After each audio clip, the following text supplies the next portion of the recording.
అబ్బాయి చిన్నప్పటి నుంచి అన్నిట్లో ఫస్ట్. మంచి ఉద్యోగం తెచ్చుకున్నాడు కాబట్టే మంచి అమ్మాయిని పెళ్లి చేసుకుని సెటిల్ అయిపోయాడు.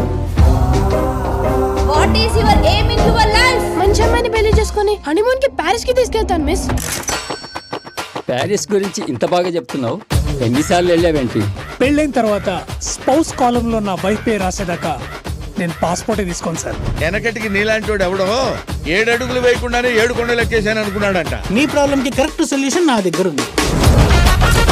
బల్కి పోయే మేకకి బల్బ్ ఎక్కువ అంట. మీరు అమ్మాయిని పిలిపించేస్తే నేను తాళి కట్టి ఇమీడియట్ గా ప్యారిస్ ఫ్లైట్ ఎక్కేస్తాను.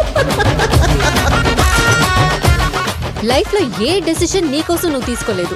నేను డెసిషన్ తీసుకున్నా. మనం పెళ్లి చేసుకుంటాం. సరే పెళ్లి చేసుకుందాం పద.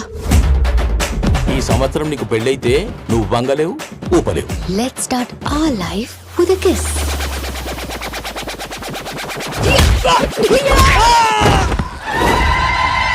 ఈయనమ్మ పెద్ద మహానటురా ఇది.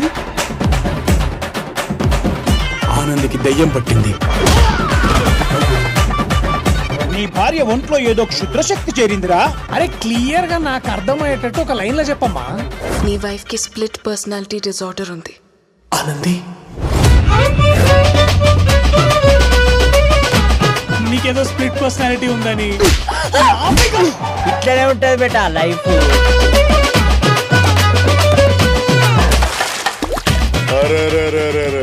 అట్లా చేస్తావు అనుకున్నా, ఇట్లా చేస్తున్నావు అవరా? నీకు నా మీద ప్రేమే లేదనిపిస్తోంది. లేదా ఆనంది, నువ్వంటే నాకు చాలా ఇష్టం.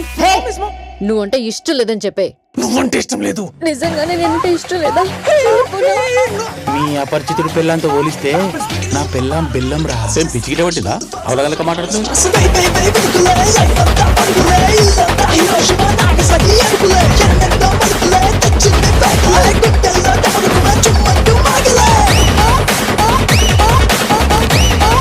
ఆనంద్కి స్ప్లిట్ పర్సనాలిటీ లేదు. చుట్టూ ముందుకుంటే అపరిచితుడు, ఎనక్కుంటే రెమో, కొప్పు కొట్టుకుంటే రాము.